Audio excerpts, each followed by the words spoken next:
Special cell Delhi police gangster के ऊपर लगातार काम कर रही है। इसी क्रम में हमको सूचना मिली थी कि 13 जून की नाइट के अंदर जिंद में एक इंसिडेंट हुई है जिसमें ग्रॉसरी शॉप के ऑनर को गोली मारी गई है और उसके काउंटर से करीब 2.5 लाख रुपए की लूट हुई है, रॉबरी हुई है। इस मामले में 4 शूटर्स पहुंचे थे वहां पर शॉप पर, ग्रॉसरी स्टोर पे, और 50 लाख की डिमांड की गन पॉइंट पे, और उसके बाद जो काउंटर के ऊपर 2.5 लाख रुपए के आसपास थे वो लेके भाग गए। और इसी दौरान प्रोटेस्ट करने पर जो ऑनर थे ग्रॉसरी स्टोर के उनको भी गोली मारी गई। इसमें से कुछ अक्यूज ऑलरेडी हरियाणा पुलिस पकड़ चुकी है। हमारे पास एक सीक्रेट इन्फॉर्मेशन आई कि इनमें से एक रिमेनिंग अक्यूज दिल्ली में आया हुआ है, जो कि दिल्ली का ही रहने वाला है, जो कि बाद में नसीब के नाम से आइडेंटिफाइड हुआ। 32 ईयर्स इसकी एज है और सुल्तानपुरी का रहने वाला है। हमने अपनी सीक्रेट इन्फॉर्मेशन के बेस के ऊपर टीम बनाई। इस टीम को इंस्पेक्टर संदीप डवास साहब लीड कर रहे थे और इस टीम ने कल शाम को जो एक्यूज पर्सन है नसीब, उसको पकड़ने में सफलता अर्जित की। विकासपुरी के पास से पकड़ा गया। इम्पॉर्टेंट बात यह है कि इसके पास से सोफिस्टिकेटेड वेपन जो बरेटा है वो भी मिला है, वेपन मिला है इसके पास से, और इसके साथ में 3 राउंड मिले हैं लाइव, और स्कूटी जो वारदात में प्रयुक्त हुई थी वो भी इससे रिकवर हुई है और इसको पकड़ा गया। ये एक सफलता है स्पेशल सेल की और हमने लोकल पुलिस को वहां इन्फॉर्म कर दिया इसके रिगार्डिंग। क्या किसी गैंगवार से जुड़े हैं ये और पुराना तो व्यक्ति नसीब के ऊपर कोई पुराने केस नहीं है और ये अभी तक जो हमारे नसीब से इंटरोगेट हुई है इनिशियल लेवल पे, उस पे जो समझ में आया ये लोकल गैंग ही था, कोई बड़ा गैंग इसके पीछे नहीं है। लोकल गैंग ने क्विक मनी और उस हिसाब से ये वारदात की थी, तो इनमें 4 लोग शामिल थे। किसी को इनपुट दिया था कि ग्रोसरी शॉप को टारगेट करना, पैसा होगा इसके पास? हाँ जी, वो पुराना ग्रोसरी स्टोर है वहाँ का, काफी चलता है, तो उनको उम्मीद थी कि जितना इनका रनिंग है तो वहाँ पे कैश ठीक ठाक मिल जाएगा उनको। कहाँ पे था ग्रोसरी स्टोर? जिंद में है ये, और बाकी 3 पकड़े गए? जिंद में नरवाना एरिया में। हाँ, बाकी लोग हरियाणा पुलिस ने पकड़ लिए। सर नसीब भी फायरिंग की मारने वालों में दूसरे लोग शामिल थे, नसीब उनके साथ में था। सर कंडीशन क्या है उसकी, वो जो शॉप पे इसको गोली लगी?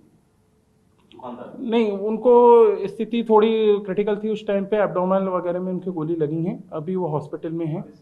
हरियाणा पुलिस बेटर बता पाएगी इस संबंध में। मतलब वो जिंदा है? हाँ, बिल्कुल। गैंगस्टर के ऊपर कंटिन्यू एक्शन ले रही है। इसी क्रम में दिल्ली पुलिस की नॉर्दर्न रेंज, जिसको एसीपी राहुल साहब लीड कर रहे हैं, और इनके साथ इंस्पेक्टर मनदीप और जयबीर की टीम को एक सफलता मिली। हमारे को इन्फॉर्मेशन कुछ महीने पहले मिली थी कि राकेश पंपू नाम का एक गैंगस्टर है जो मेनली पानीपत के इलाके में एक्टिव रहता है। इसके अलावा वो दिल्ली के अंदर भी फ्रिक्वेंट विजिट कर रहा था अपने गैंग को दोबारा से रिवाइव करने के लिए। इस सूचना के ऊपर हमने काम करना शुरू किया और सर्विलेंस वगैरह रखा। इस रिगार्डिंग हमारे पास इंफॉर्मेशन आज अर्ली मॉर्निंग के अंदर इंफॉर्मेशन आई कि राकेश पंपू रोहिणी के किसी इलाके में आ सकता है। उसके ऊपर टीम क्विक बनाई गई टीम, और उस टीम ने रोहिणी में राकेश पंपू को पकड़ा। राकेश पंपू से जो रिकवरी हुई है उसके अंदर एक ब्रेजा कार मिली है उसके पास से, एक सोफिस्टिकेटेड पिस्टल मिली है, और पिस्टल के अलावा राउंड भी उसके साथ मिले हैं। हमको 4 लाइव राउंड मिले हैं।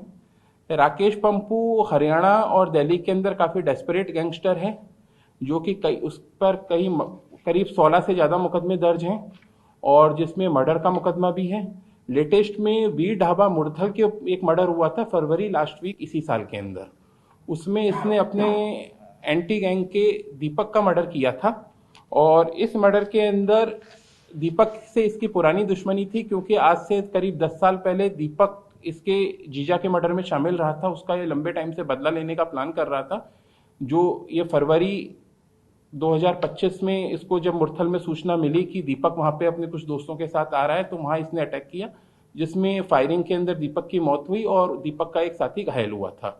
इसके बाद से ही हरियाणा पुलिस इसको काफी डेस्परेटली ढूंढ रही थी। हमारे पास जो इन्फॉर्मेशन सीक्रेट थी कि ये अपने गैंग को वापस रिवाइव करने का प्रयास कर रहा है और दिल्ली के अंदर भी ये कुछ लड़के जोड़ रहा है, उसी क्रम में हमने इसके ऊपर काम करना शुरू किया और इसको कल पकड़ने में सफलता मिली। दिल्ली पुलिस स्पेशल सेल इससे पहले भी 2023 में राकेश पंपू को पकड़ चुकी है, तब भी आर्म्स एक्ट के केस में पकड़ा गया था। उस समय इसके ऊपर 50,000 का हरियाणा पुलिस की तरफ से रिवार्ड था।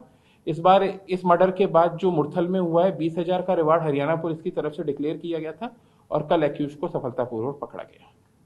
Thank you. इसके पास से क्या रिकवरी हुई है? देखिए, इसके पास से एक तो ब्रेजा कार रिकवर हुई है जिसके अंदर ये मूवमेंट करता था, और इसके अलावा एक सोफिस्टिकेटेड पिस्टल और 4 लाइव राउंड मिले हैं। किसी गैंग से ये खुद एक गैंग लीड कर रहा था, राकेश पंपू का अपना खुद का गैंग है। किसी लॉरेंस या गोल्डी नहीं, इसका खुद का। इसके गैंग में कितने लड़के थे, नाबालिग भी थे या उनको ज्यादा हायर करता था? नहीं, ये इसके गैंग के ठीक ठाक गैंग था। इसके पास 10-15 लड़के तो नॉर्मली रहते ही थे जो विभिन्न वारदातों में, क्योंकि इसने काफी मर्डर और कई लूट वगैरह के अंदर रॉबरी वगैरह में शामिल रहा है इसका गैंग, तो अपने गैंग के साथ ये वारदातें करता था। सर, दिल्ली में इंसिडेंट कर चुका था, करने के तैयारी नहीं, दिल्ली के अंदर ये अपने गैंग की रिवाइवल करना चाह रहा था और उसी के अंदर इसकी विजिट कंटिन्यू होती थी।